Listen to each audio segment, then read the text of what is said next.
नमस्कार, मैं अशोक कुमार पांडे और स्वागत है आपका टीसीएच पर। शुरुआत करता हूं एक वीडियो से। जो एएनआई का वीडियो है, जिसकी ऑथेंटिसिटी पर आप कोई सवाल नहीं उठा सकते हैं। आज संसद हो गई स्थगित। पहले सुबह स्थगित किया गया 2 बजे के लिए, उसके बाद 2 बजे फिर स्थगित हो गई। कहा गया जाइए छुट्टी मनाइए और सीधे सोमवार को मिलिएगा। अब संसद स्थगित होने के बाद जो ये वीडियो आप देख रहे हैं, इसमें अमित शाह जी संसद से बाहर निकलते हुए नजर आ रहे हैं और उनके चारों तरफ पत्रकार हैं जो चमचागिरी में लगे हुए हैं। उनकी ठकुर सुहाती, जिसको हिंदी में कहते हैं, उसमें लगे हुए हैं। किसी पत्रकार की यह हिम्मत नहीं है कि अमित शाह से यह सवाल पूछे कि दो इंपॉर्टेंट बिल आए संसद में। इसके अलावा पूरा का पूरा विपक्ष बैनर पोस्टर लेकर खड़ा हुआ था कि अमित शाह संसद में आइए। राहुल गांधी आपसे सवाल पूछ रहे थे, बाकी लोग आपसे सवाल पूछ रहे थे। जब संसद के अंदर ही आप अपने कमरे में बैठे हुए थे, तो फिर उठकर लोकसभा तक क्यों नहीं गए? कौन सा डर था जिसकी वजह से अमित शाह जी लोकसभा में जाने से डरते रहे? जब से इस बार लोकसभा शुरू हुई है, अमित शाह उसके अंदर नहीं दिखाई दिए हैं, नरेंद्र मोदी उसके अंदर नहीं दिखाई दिए हैं, लेकिन कोई पत्रकार सवाल नहीं पूछ सकता। उसके बाद गोदी मीडिया कह दो, दलाल मीडिया कह दो, तो बहुत मिर्ची लगती है। ट्विटर पर आकर कपड़े उतारने लगते हैं, लेकिन यह सवाल पूछने की किसी की हिम्मत नहीं थी अमित शाह से। और दूसरी तरफ विपक्ष ने, जब संसद खत्म हो गई तो कुछ तो करना होगा, तो विपक्ष ने एक नाटक किया। आज एक प्ले किया, शॉर्ट प्ले किया। आप लोग अगर कॉलेज स्कूल में देखा होगा आपने, तो स्ट्रीट प्ले हुआ करता था, नुक्कड़ नाटक कहते थे। हम लोगों ने भी बहुत सारे नुक्कड़ नाटक किए हैं अपने कॉलेज के जमाने में। तो विपक्ष ने एक नुक्कड़ नाटक किया। एक सांसद जो हैं पप्पू यादव जी, वो बन गए साधु बनकर बैठ गए। दूसरे लोग उनको चंदा देने लगे, मतलब चढ़ावा चढ़ाने लगे। उसी में हमारे जो विपक्ष के नेता हैं राहुल गांधी, वो भी गए, उन्होंने भी चढ़ावा चढ़ाया। और उसके बाद दिखाया यह गया कि जो साधु है, यानी पप्पू जो साधु बने हुए हैं, वो पैसा लेके भाग गए। तो चढ़ावा चोरी पर बाकायदा एक प्ले किया गया। अब यह प्ले की वीडियो होने लगी वायरल। तो आईटी सेल के लोग चिल्ला रहे हैं कि धर्म का अपमान हो गया। जरा वो वीडियो याद कर लीजिए। भाजपा के जो नए अध्यक्ष बने हैं नितिन नवीन का रथ चल रहा था और उसके सामने हनुमान जी जो व्यक्ति बना हुआ था, वो डांस कर रहा था। तो नितिन नवीन के रथ के सामने हनुमान जी के डांस करने से हिंदू धर्म का अपमान नहीं होता है। हिंदू धर्म का अपमान हो गया क्योंकि चढ़ावा चोरी का सवाल उठा दिया गया। दरअसल अब यह नाटक चल नहीं रहा है।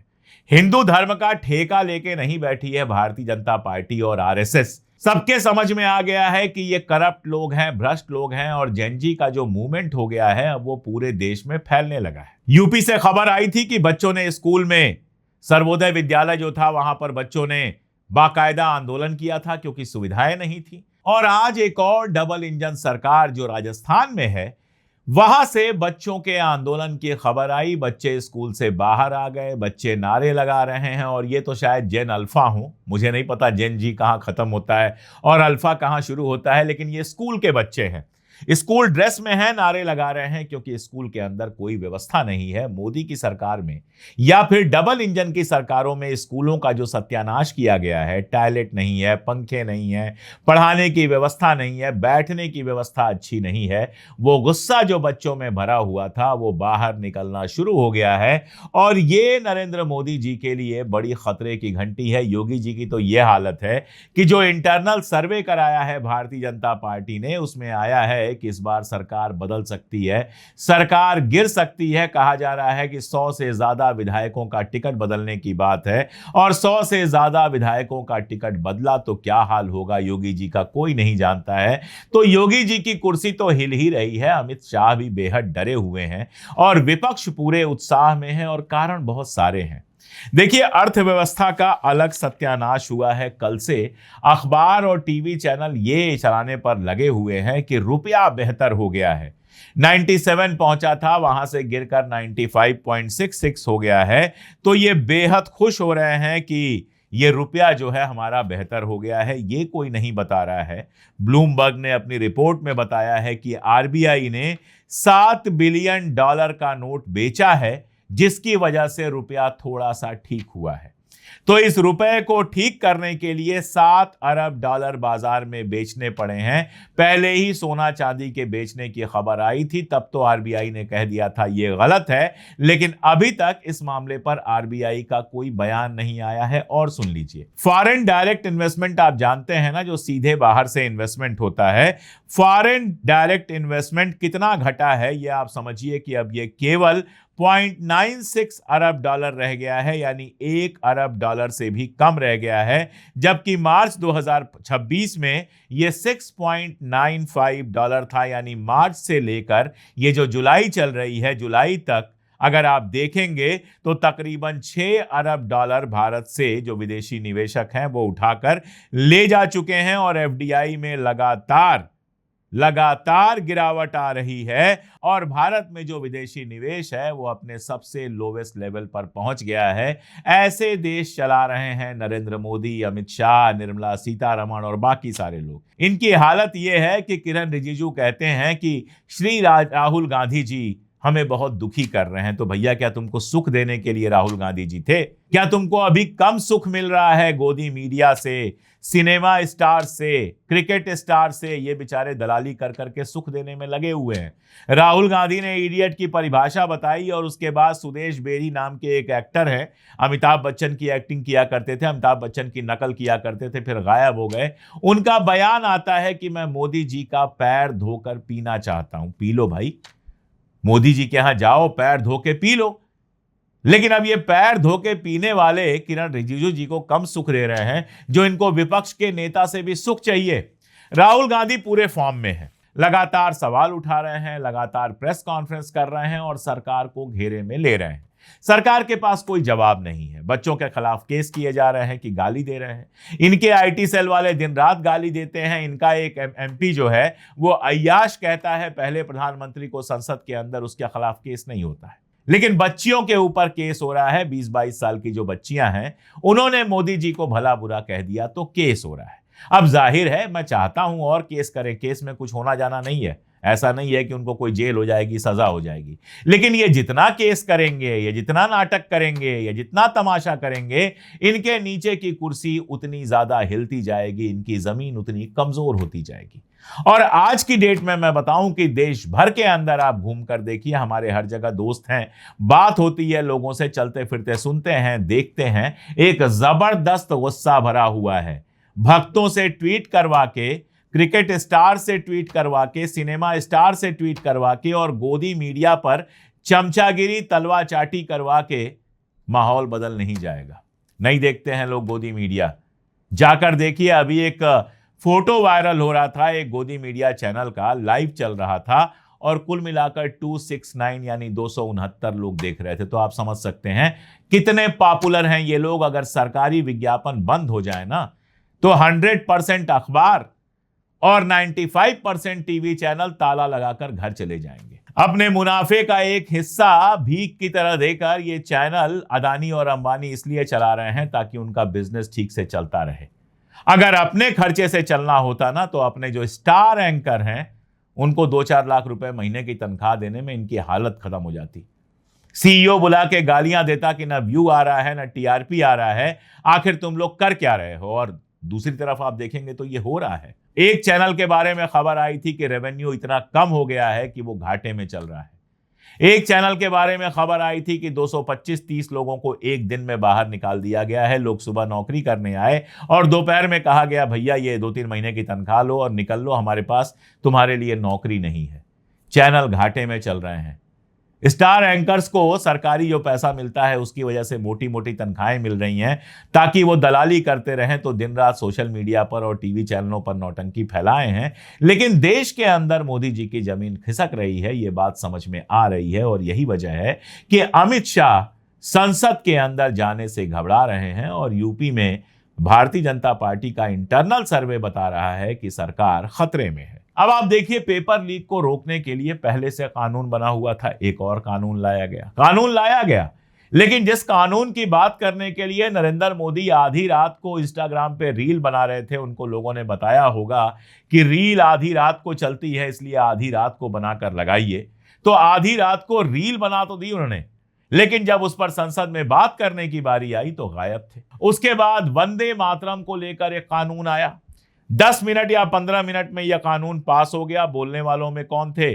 डीएमके की सांसद कनिमोई और भाजपा के सांसद संबित पात्रा। बस दो लोगों ने बात की। अब वंदे मातरम को लेकर वंदे मातरम की बेहुरमती होगी तो सजा मिलेगी। मेरी एक सीधी चुनौती है, संबित पात्रा या अमित शाह जी या भारतीय जनता पार्टी का कोई नेता संसद के अंदर खड़ा होकर वंदे मातरम पूरा गा दे, और जितने ये गोदी मीडिया के चैनल वाले हैं बिना टीपी देखे अपने चैनल पर वंदे मातरम को पूरा गाकर सुना दें। आप देखिएगा 99% भाजपाई नेता और तकरीबन 100% ये जो गोदी मीडिया के एंकर्स हैं, ये वंदे मातरम टीपी देखकर भी ठीक से नहीं गा पाएंगे। टीपी देखे बिना तो 2-3 पैरा भी पढ़ लें तो बहुत बड़ी बात है। इनकी हालत ये है कि एक गोदी मीडिया का एंकर है जिसको गुल्लू कहा जाता है अक्सर, उसने कल वो जो लवणेन भोज्यम वाला श्लोक है उसको समझाने की कोशिश की। संस्कृत का ज्ञान इतना है कि समझाता है कि लवणेन का मतलब नमक होता है। अब इसको कौन इस गधे को बताए कि लवण का मतलब नमक होता है, उसमें विभक्ति लगती है तो लवणेन भोज्यम होता है कि खाने के लिए नमक का जो महत्व है, तो का के लिए वो एन उस पे लगता है। और वो मंत्र सिखा रहा है जो एक मंत्र ठीक से पढ़ नहीं सकता, उच्चारण नहीं कर सकता, प्रोनाउंसिएशन नहीं कर सकता, उसका मान ही नहीं जानता। वो मंत्र सिखा रहा है सिर्फ इसलिए क्योंकि नरेंद्र मोदी के खिलाफ जो बच्चे नारे लगा रहे थे उन्होंने इसका इस्तेमाल कर लिया था। आपसे बेहतर वो जानते हैं, उनके पास गूगल है, उन्होंने उस मंत्र को गूगल पर डालकर सही उसका मानी भी निकाल लिया होगा। कोई मुश्किल काम नहीं है। लेकिन एक मंत्र आप नहीं पढ़ पाएंगे हुजूर आला, गीता का एक श्लोक आप नहीं पढ़ पाएंगे। अगर पढ़ पाते तो आपको आता, ये पता होता कि कर्मणेवाधिकारस्ते मां फलेषु कदाचन मां कर्म फल हेतुर्भु माते संगोस्त्व विकर्मणि का क्या अर्थ है, और एक धर्म ग्रंथ में जो ये श्लोक लिखा हुआ है वो जीवन में कैसे पालन होता है वो भी आप समझ पाते। लेकिन हर काम करने के बाद इनाम की लालसा करने वाले क्या गीता समझेंगे, क्या संस्कृत समझेंगे और क्या संस्कृत का श्लोक समझेंगे। लेकिन दलाली और चमचागिरी का कंपटीशन ऐसा है कि आपको लैटिन भी ये पढ़ के समझा देंगे अगर कभी मोदी जी ने गलती से लैटिन में कुछ बोल दिया। राहुल गांधी अमित शाह का इस्तीफा मांग रहे हैं। संसद के बाहर नाटक चल रहा है। संसद के अंदर तो नाटक चलता ही रहता है, लेकिन संसद के बाहर असली वाला नाटक चल रहा है। और अमित शाह चुपचाप संसद से निकल के घर चले जा रहे हैं। मीडिया कह रही है, मीडिया की एक एंकर है, वो कह रही है कि भगवान शिव से सीखना चाहिए जेन जी को। जेन जी तुमसे ज्यादा जानता है, तुमसे ज्यादा पढ़ा लिखा है, और उसको जहां से सीखना होगा वो सीख लेगा। तुम लोगों को सीखना चाहिए कि सच के साथ और जनता के साथ कैसे खड़ा हुआ जाता है। तुम लोगों को सीखना चाहिए कि शास्त्रों में दिन रात दलाली करने वालों को क्या कहा गया है। तुम लोगों को यह सीखना चाहिए कि पत्रकारिता का धर्म क्या है। लेकिन छोड़िए, इनको भाषण देने से क्या फायदा, ये तो कुछ सीख ही नहीं सकते हैं। जब पैसे की चमक आंख के सामने हो तो उस चमक में कुछ और दिखाई नहीं देता। एक और मजेदार घटना आज हुई है जिसकी बात करना बहुत जरूरी है। सावरकर को लेकर यह पूरा गोदी मीडिया बहुत चीखता चिल्लाता रहता है, सावरकर को देशद्रोही कह दिया, सावरकर तो वीर थे।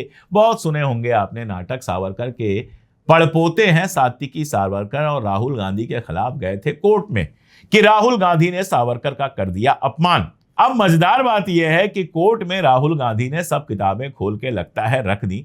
मैंने तो जब किताब लिखी थी सावरकर काला पानी, और उसके बाद ये किताब अगर आप पढ़ना चाहें तो अमेजन पे है, जरूर पढ़िएगा। सावरकर के बारे में इतने कम में इतनी सारी जानकारियां, मेरा दावा है मेरी ही किताब है, लेकिन कहीं और नहीं मिलेगी। खैर, तो उन्होंने आज कोर्ट के अंदर ये मान लिया कि सावरकर ने एक किताब लिखी थी जिस किताब में हिंदू धर्म के जो रीति रिवाज हैं उनका खंडन किया था, हिंदू धर्म के रीति रिवाजों को गलत बताया था।